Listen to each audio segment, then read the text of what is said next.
What's up, y'all? In this video I'm going to share with you a graveyard experience. Now, I had been planning on sharing this experience for quite some time, but I didn't quite remember some of the details because it happened several years ago. But I've been helping my parents go through their attic, and we've been finding so many things. I have found so much memorabilia, so many, just so much stuff that means so much to me. And it's so exciting to go through all this stuff. So I found 2 old journals that were stashed away up in this attic that I had actually kind of forgot about, because I do a lot of writing. I write all the time, and I have so many books, and these were 2 that I just happened to not bring with me to this new house.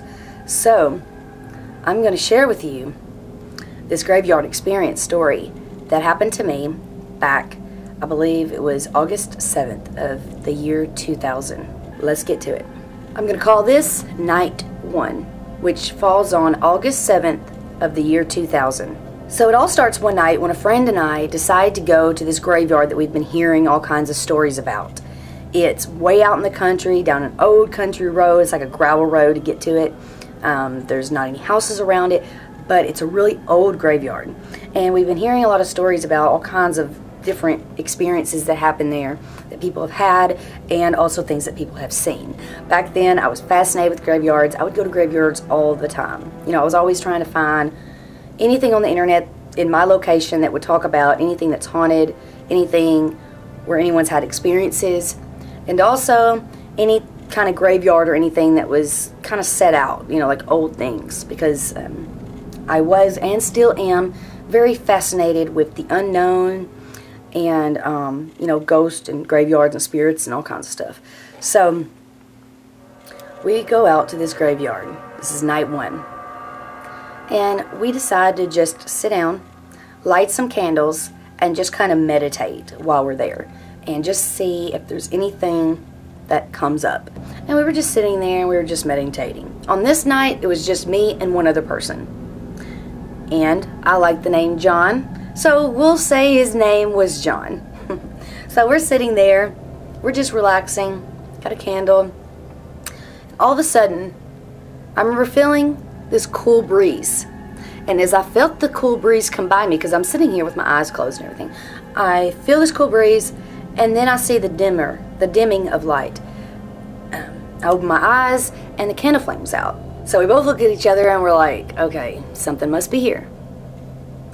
And so before we could even ask, is anyone here, what is your name? Before we could ask anything like that, we started hearing this female voice. I couldn't even tell you what it was saying, and we could not determine the words. But what we could hear was it was like a whispering, kind of a chanting type of thing, almost in a melody, but not quite, kind of like a humming type of whispering chant. Okay, I don't know if I mentioned this, but this was a female voice, and this is what we were hearing. And right as we heard this sound, it went on for like a couple of seconds, and then we decided to look up. And when we looked up, we both had, just looked in the same direction for some strange reason. I guess because we both, where we were hearing it coming from, was coming from this far direction, like in front of us, but kind of towards the right side. So as we look up and look right, we see this mist type shape of a female. And it's like a clear see-through type of mist, kind of like when you hear or see any type of videos, or you hear people's story and they depict it as like a mist type thing. That's what we saw. Okay, so it wasn't like a full-on human being type of figure. It was a mist, kind of white, clear, like a cloud. I do remember that it was like in the shape of a woman, and I could make out that the woman was wearing like a white dress, like not quite of a wedding dress, just like a regular white dress without all the flowers and floral and stuff. It just looked like a white dress. I mean, of course you could make out any detail because it's all in this mist cloud shape, but we could make out that it was a woman figure, a female, with a white dress on. It was so exhilarating, I have to say. So as we start walking towards this figure, it starts to dissipate, and then eventually it just disappears. But we knew exactly where to walk to. So when we walked to where it was, you won't believe it, and this is freaky, there was a paint can laying there on the ground where we saw this mist-type figure. Now, I wouldn't say the mist-type figure was actually on the ground. It was actually up, elevated into the air, probably like 6 feet or more in the air, floating. But the can was on the ground, approximately around the area where we saw the mist shape. So I was having this feeling at this point that this spirit is trying to communicate to us. And with the paint can, I decided to bring that home with me. Maybe I shouldn't have done that. I'm not sure. But I felt like the spirit was communicating to us. It was trying to tell us something. And I felt like, you know, we've got to continue to come back out here and try to figure out, what does this ghost want? If there is anything that it wants, can we help it? So that's what's going through my mind. You know, what can we do to help it? And I wish I had this paint can today, because it was, I still kind of vividly remember it in my mind. I can see it. It was really old. It wasn't even like how a paint can would look today. It was more smaller, and the spray part was really strange looking, and it was really rusted and old. It looked really, really old. Night 2 starts on August 8th of 2000. It's the next night. We go back out there the next night. So for some reason, I had this feeling that we should circle this graveyard 3 times, because 3 is such a magic number. I feel there's so many things, and I don't want to get off track here, but 3, the trine 3, is just so powerful. And I feel when you use the number 3 with anything you do, manifestations, meditation, bringing power within yourself, whatever it is, using 3 has always stuck out to me. So I told my friend, let's circle around this graveyard 3 times. It's just something I felt like we should do. Kind of like an instinct thing. And if you know who I am, or if you've watched my videos, then you know that I am a very strong believer in following my intuition. I never doubt it. Even if it may be like, why does it tell me to do this, like going way out of my comfort zone, I will not refuse it. I will pursue forward, because it's that other voice that tells you you can't do it.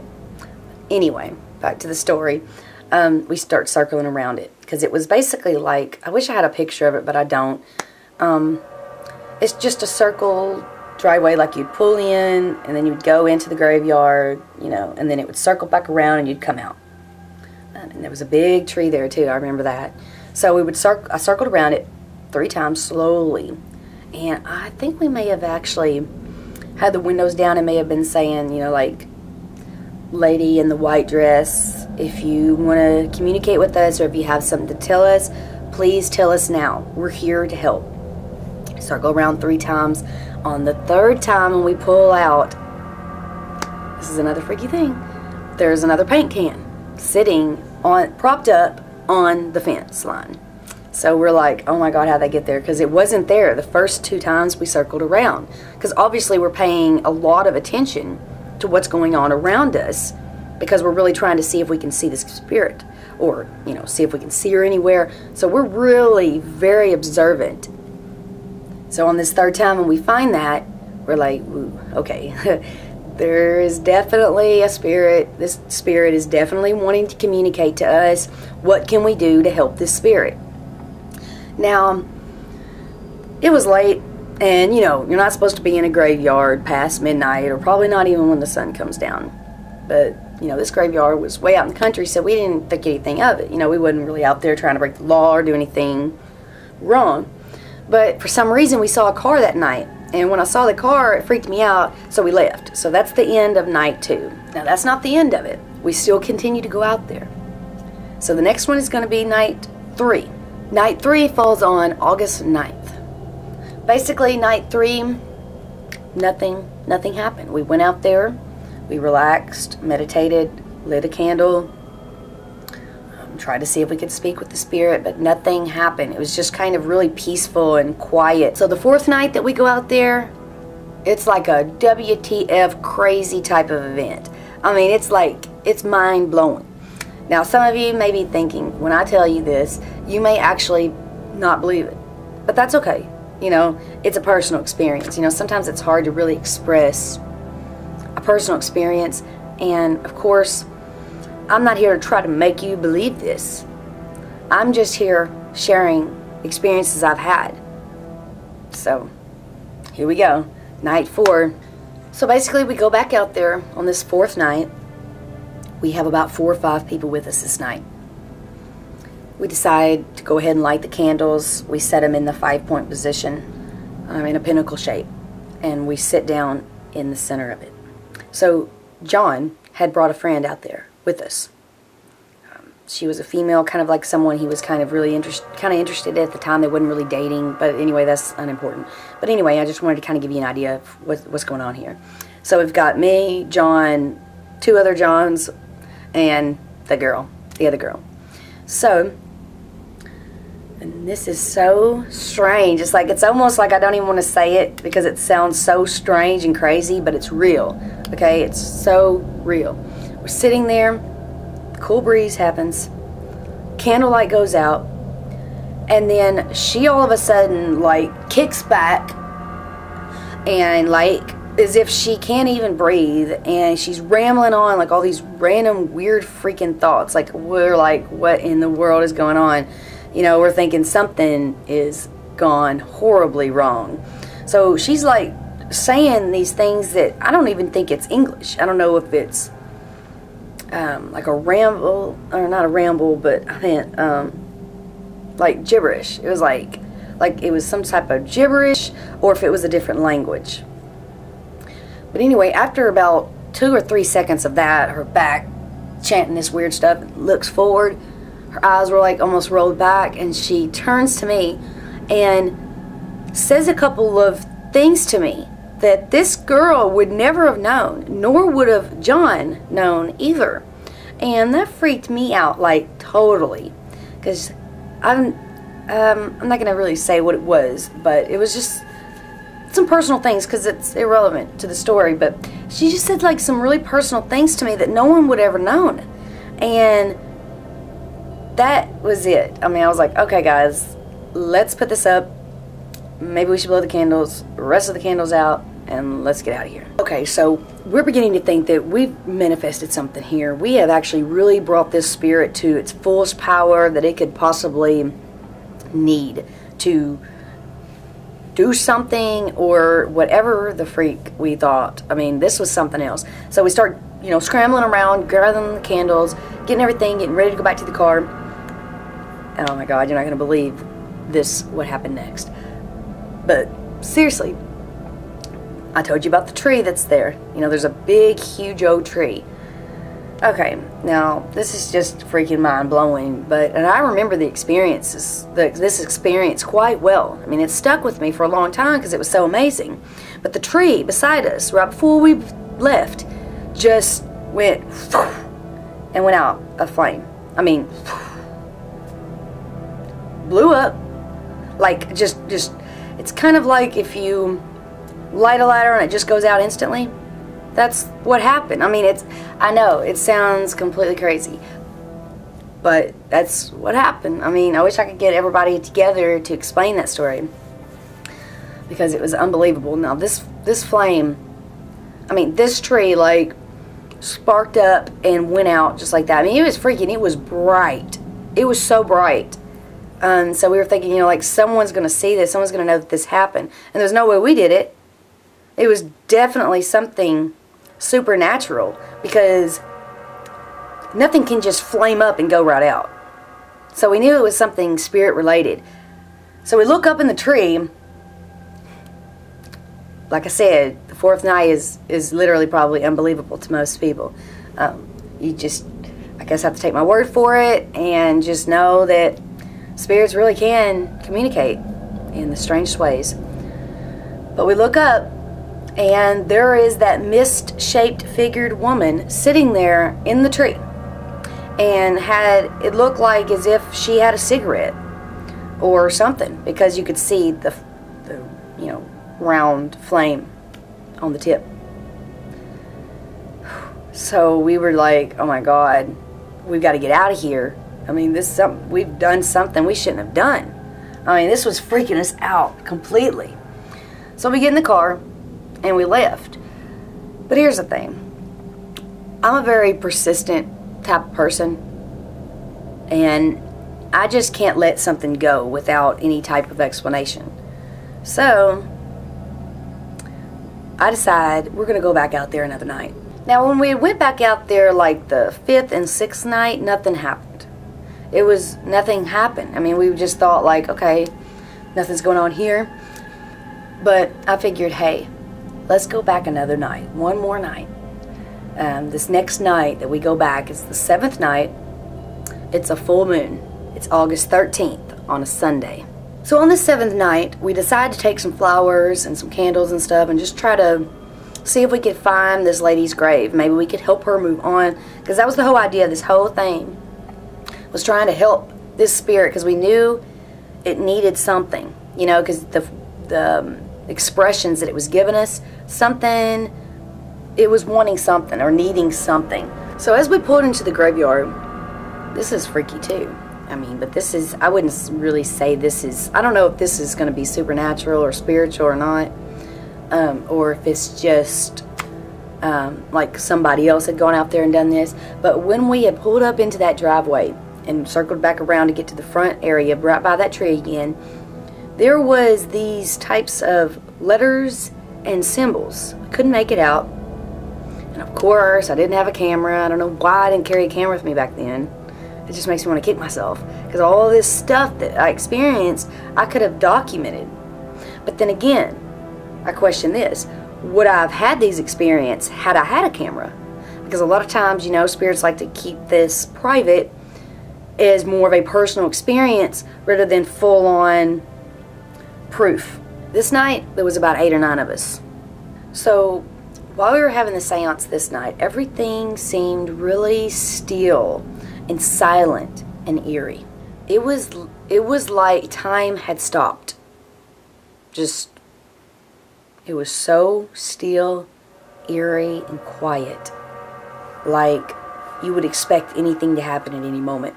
Like, because it was kind of like a scary type of silence. Then all of a sudden, we saw in the distance that missed female shape again.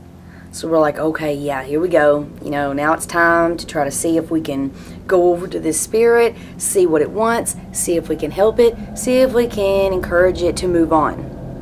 Some of us, including me, were ready and eager to go over there. There was a few others that stayed back because they were just scared. And I had this feeling, because this missed shape was in a different location, it was further out. I had this feeling that's where the grave is. That's where she wants us to go.